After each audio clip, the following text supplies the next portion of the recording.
Morning, everyone.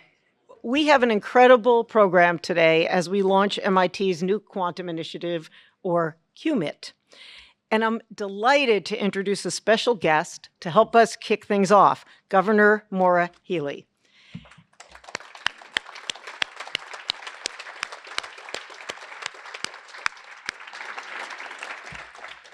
An advocate for research and innovation across Massachusetts, Governor Healey is leading efforts in AI, climate technology, advanced manufacturing, and the life sciences. And through a range of efforts focused on research, development, and workforce training, she's strengthening our state's position as a global leader in quantum technology. She's also always an enthusiastic supporter of MIT, and it's a great pleasure to have her with us again on campus. So please join me in offering a warm welcome to Governor Maura Healey.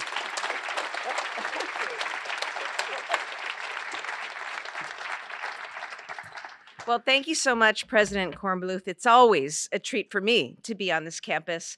And so thank you for the opportunity to come by today and celebrate QMIT.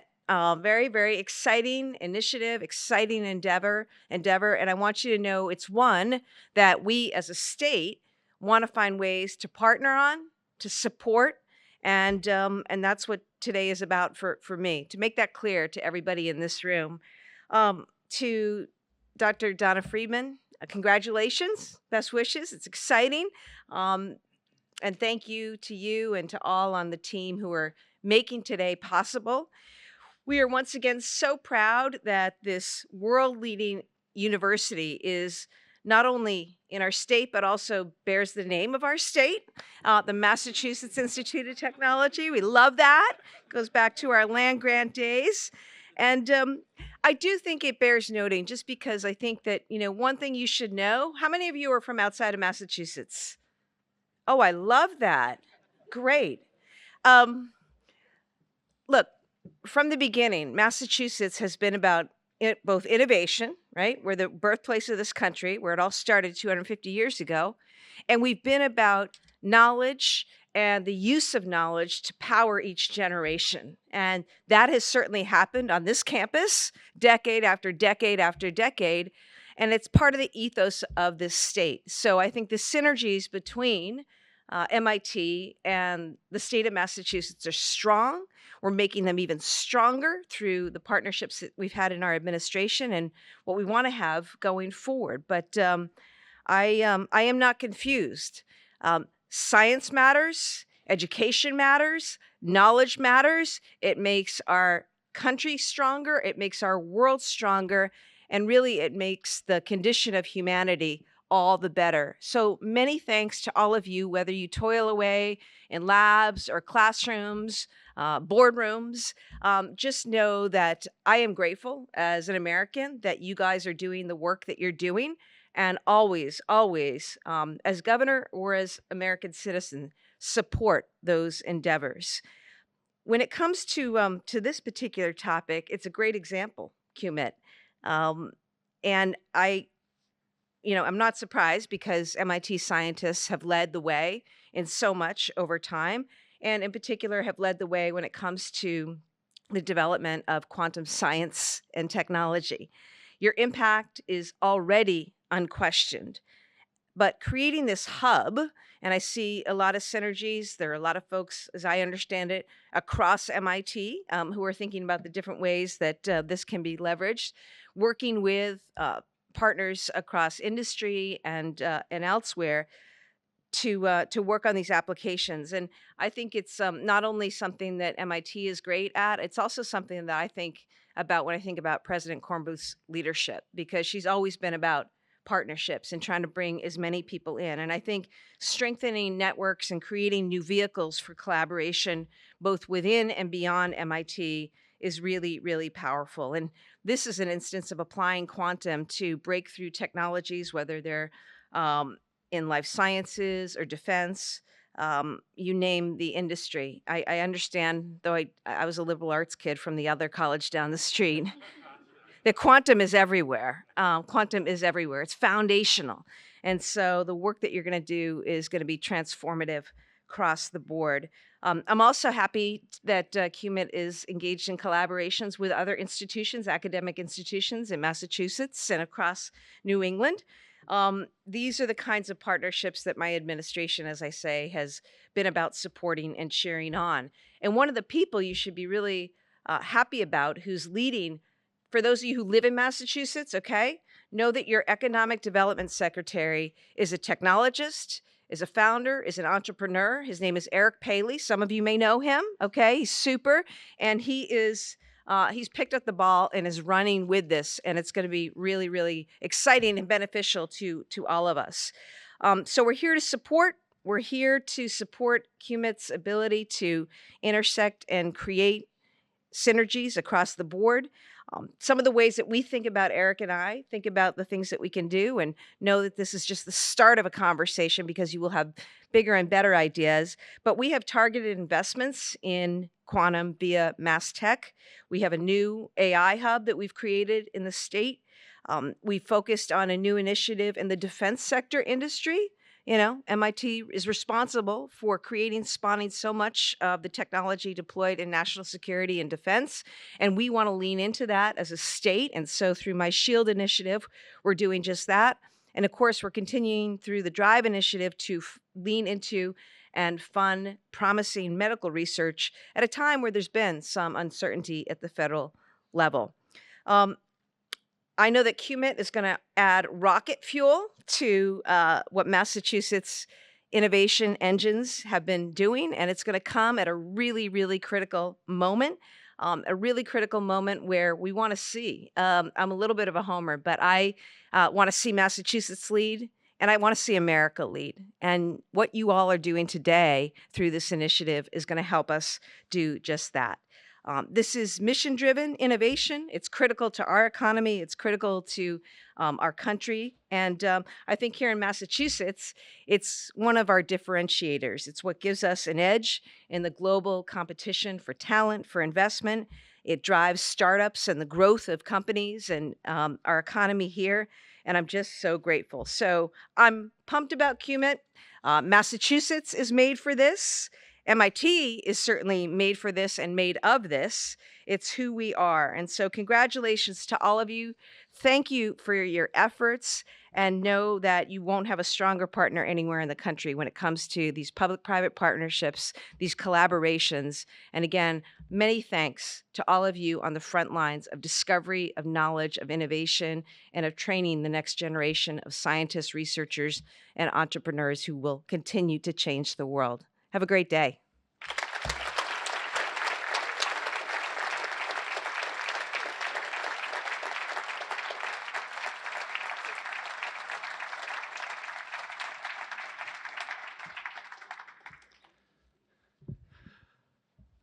Thank you, Governor Healey, for your leadership on behalf of Massachusetts.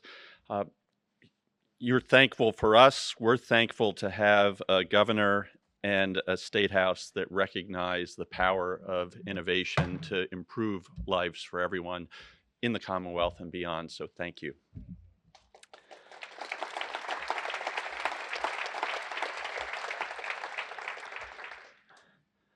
Just want to say a little bit more as the governor leaves, but she listed a number of state level initiatives, and they all overlap with what we're trying to create today. The AI Hub, a life sciences initiative, the DRIVE initiative that was specifically designed to sort of fill some of the gap that's been left by federal funding in the last year, the SHIELD Defense Initiative. She really does understand, and her team really do understand how to drive innovation within the Commonwealth and more broadly. So it's great to have her here today. We're launching MIT Quantum Initiative. Yeah.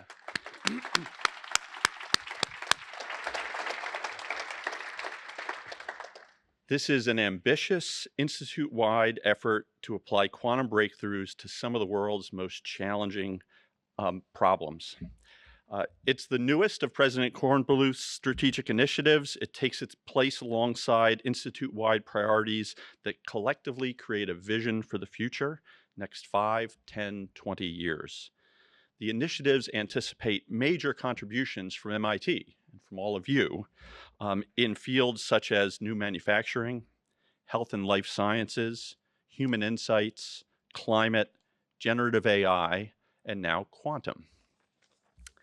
In quantum, the rapid pace of discovery and innovation has brought the entire field to an inflection point. We have powerful new sensors that can be integrated with new computational systems, and these are about to change what we can do in science and technology. In some ways, as a non-sort of quantum person, someone who's lived my life in the classical world, I look at quantum computing and quantum engineering, and it seems like magic. But it's not magic, right? It's built on decades and decades of really creative, fundamental work to understand the nature of the world that we live in. And it's amazing to me that we now can conceive of, a system of lasers that would hold an individual ion in place or an individual atom, or we can supercool something to millikelvin so we can control the tunneling of individual electron pairs, and not just do that for individual units, but we can do that for thousands of these or hundreds of these now to solve algorithms in ways that completely advance what's possible to do today. So it's just remarkable to me how far we've come and what the opportunities are as we look to the future. This initiative will work across all the schools at MIT and our college, and it will bring together quantum experts with domain experts, people who have problems to solve, so that we can apply those technologies to those problems. It will include work across the breadth of the presidential initiatives that I mentioned. And really, some of the most exciting things there are out there in the application space. Things like life sciences and biomedical applications of quantum sensing and quantum computing. We will also work very closely with MIT Lincoln Laboratory. Lincoln Laboratory, since 1951, has advanced the nation's national security abilities. They have very unique strengths in quantum hardware development, systems engineering, and rapid prototyping that are already leading to sort of fundamental changes in what we're able to do. To support all of this, we actually planned something that will be, I think, quite exciting, and that is a physical home for QUMIT in the center of our campus. This will be a home to integrate academic, public, and corporate engagement with state-of-the-art integrated quantum systems. We hope to have much more to share about that in the months ahead, but it will be a very exciting physical instantiation of our commitment to quantum. For now, it's enough to say that the launch of QUMIT marks the start of something big for MIT. I want to invite Dana Freeman, Faculty Director of QUMIT, to tell you more about her vision for this initiative and the speakers who will bring it to life today. Dana is the Frederick George Keyes Professor of Chemistry. She's a synthetic or inorganic chemist. I was almost going to get organic and inorganic wrong, which I know is a sensitive point for her. And instead, I flubbed the word chemist. Her research contributes to the development of materials for quantum information science. She's a recipient of the American Chemical Society Award in Pure Chemistry and a MacArthur Foundation Genius Grant. She specializes in bottom-up design of molecular-based qubit systems with such degree of control over the physical and electronic structure of the qubit as to generate long lifetimes, well-controlled qubit-qubit interactions, and pathways to control qubits with light. Her vision for the quantum initiative has a unifying and outward-looking perspective that will enrich quantum research and education at MIT and shape the future of technology. Please join me in welcoming Dana Freeman.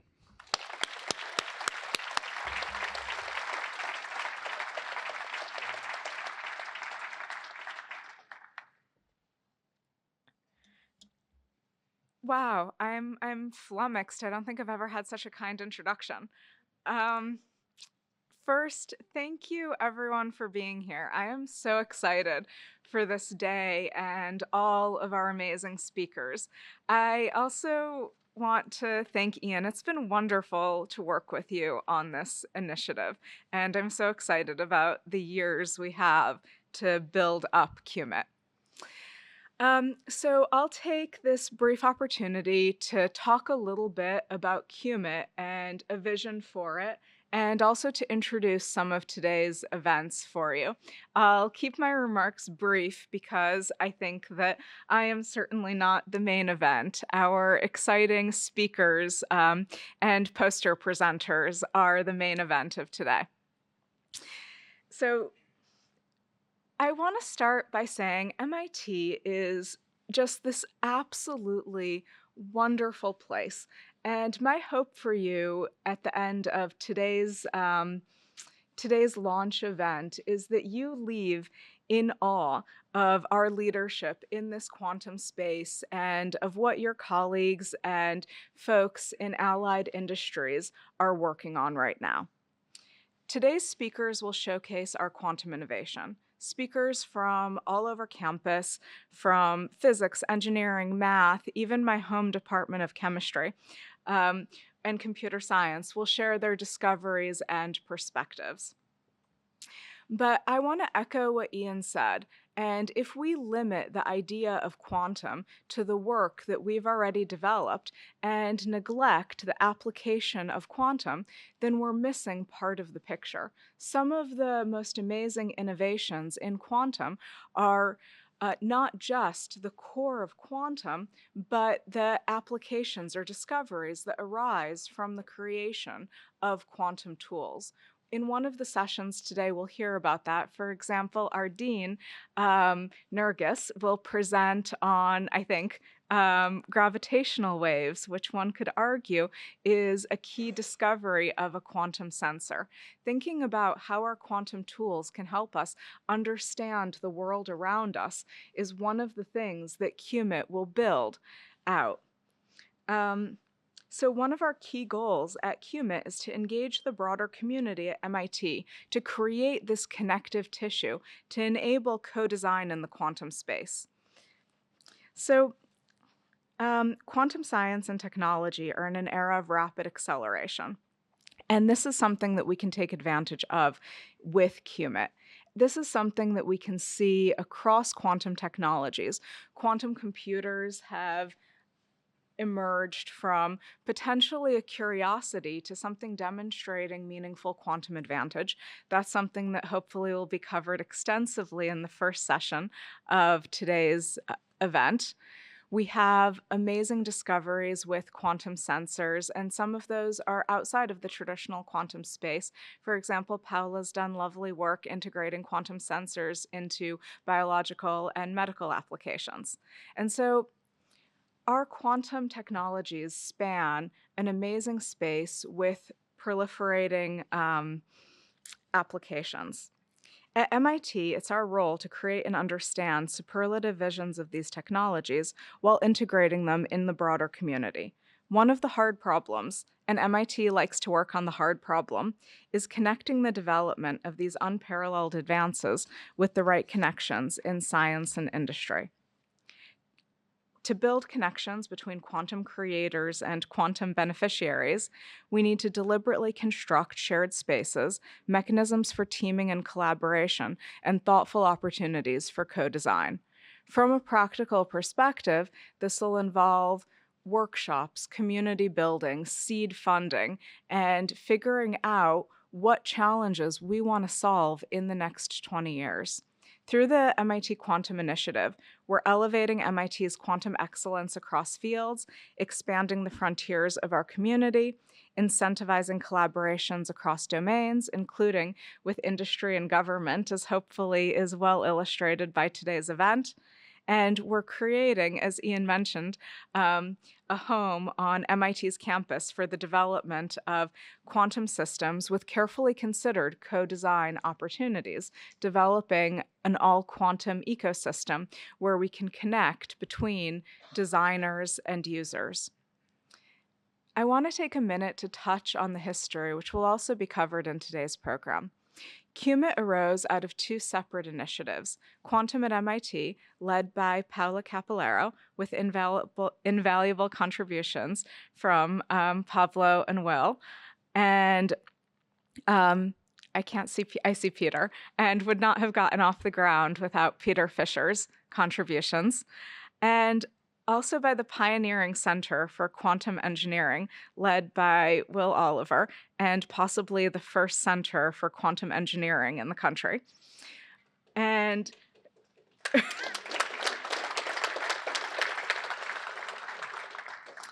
QMIT would not be here without the leadership of all of the people that I mentioned and more. Paola and Will generously agreed to provide their reflections on the evolution of QMIT as part of our program today, and I'm excited to hear that. The QMIT leadership team also builds on its history. Our team is organized into pillars, and we have some amazing folks on our leadership team. We have, as mentioned, Paola and Will and Pablo and Vladen, who I just saw back there, I think. And from Lincoln Labs, we have Jonathan Yoder, who's the Associate Leader of Quantum-Enabled Computation Group at MIT Lincoln Laboratory. Any effort in the quantum space at MIT could not exist without the contribution of Lincoln. Lincoln represents a huge part of MIT's footprint in the quantum space, and we're lucky to have close ties with Lincoln, which will hopefully be strengthened by a physical space on campus.